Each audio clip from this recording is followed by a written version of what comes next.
I transcribe audio for a living, doctors, depositions, the dead sometimes. I never listen for meaning, I type exactly what is there. 3 weeks ago, an agency hired me for the night files. 1 patient, room 6. A woman who, they said, had not spoken since 2019. There would be nothing to type, they warned. Keep the recorder running, log the silence. Each night confirm only one thing, that she still breathed. Easy money, and I needed it. My apartment was cold, and the rent was a held breath.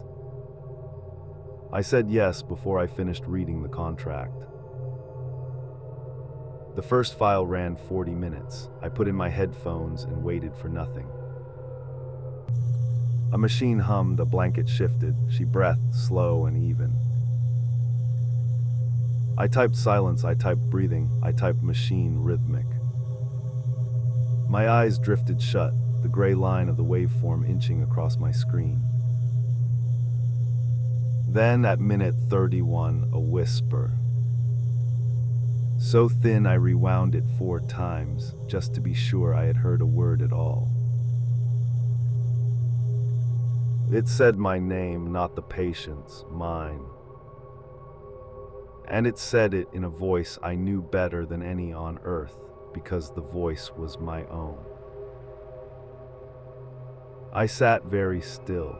I told myself transcriptionists mishear things at 3 in the morning, that a tired brain builds voices out of static.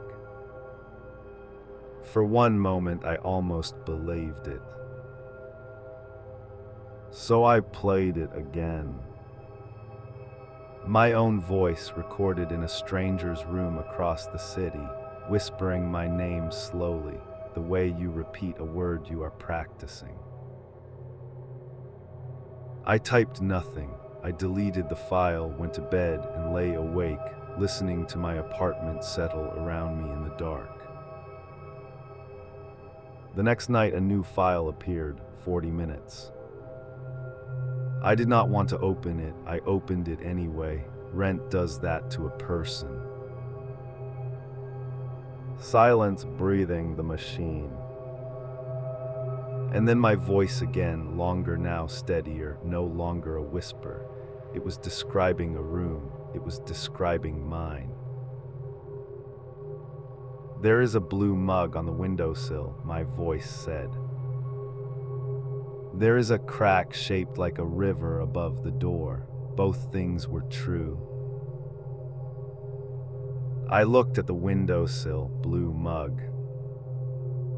I looked above the door. The crack was there, that branching river I had stopped seeing years ago. My hands went cold. Something in me understood before my thoughts could, a thing I did not want to be true. I was not transcribing the woman in room 6. She was studying me. I called the agency. A man answered on the first ring, which felt wrong, as if he had been holding the phone, waiting for it to be me. I asked who the woman in room 6 was. He said she had once been a transcriptionist. She took the night files for years, then one night she stopped. Stopped working, I asked. There was a pause on the line, the kind that costs the other person something. Stopped, he said. She simply stopped. I asked why her recordings held my voice. He said the recordings only ever hold one voice. The voice of whoever happens to be listening. I hung up. I sat in the dark a long time. On my screen, the file I had not saved still glowed, waiting for me to come back to it. I told myself I would quit. I told myself I would call a friend, anyone at all. But the files only came at night, and at night I was alone. Night 3, the file ran 50 minutes. My voice no longer described my room. Now it described me, what I wore, how I sat in my chair. She is hunching forward, it said, in my voice, in the present tense. Her shoulders are up, she is frightened. She is finally listening to me. I was hunching forward, my shoulders were up. I straightened slowly, the way you move when you know you are being watched, because now I knew that I was. Not by a camera, by the recording itself. By the woman in room 6, who heard every move I made through files I could not stop from coming. Then a sound that was not my voice, a knock. 3 slow knocks from somewhere inside the audio, against a door I could not see. I pulled the headphones off. The knock was not only in the file. It was at my own door, 3 slow knocks, the very same rhythm. I did not move, I did not breathe, the radiator ticked. After a while the knocking stopped, and the silence that followed was worse than the sound. I put the headphones back on because I had to know. The file had recorded my silence. It had recorded me choosing not to answer the door.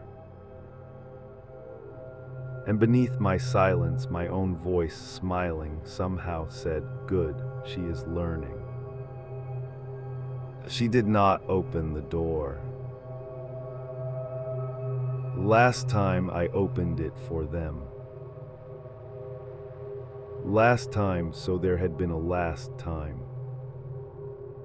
Another woman like me in another cold apartment who opened her door one night. The floor seemed to tilt. I was not the first, I was only the newest.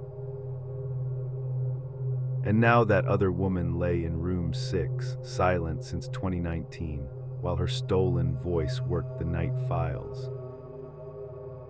Waiting patiently for someone new to listen.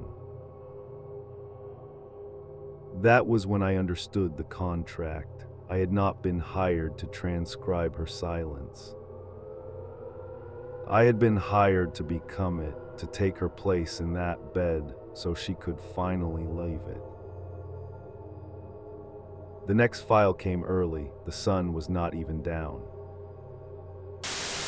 My screen woke on its own, and the player began to play without me touching it.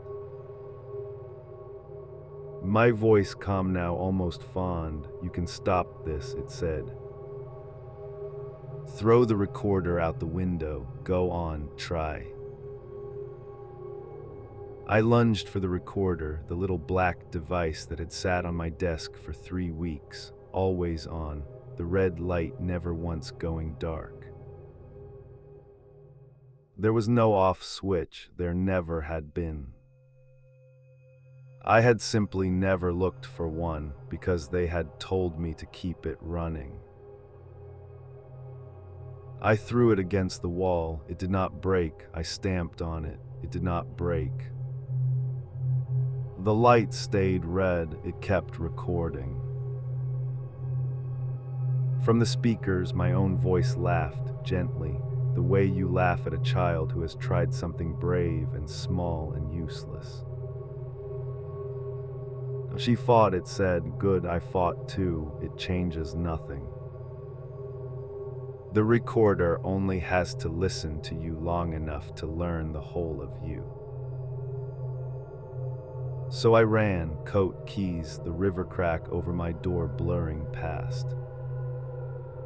I reached the hallway. It was far longer than my hallway had ever been.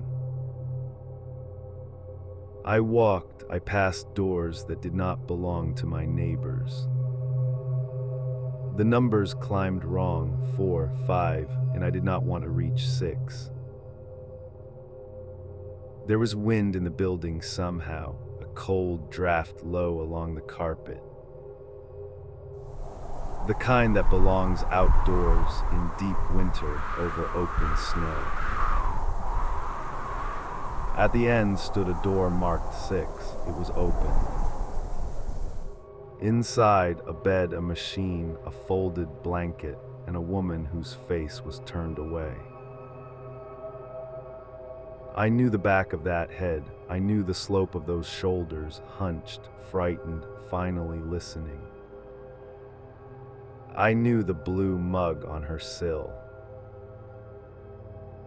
She was me, or I was her.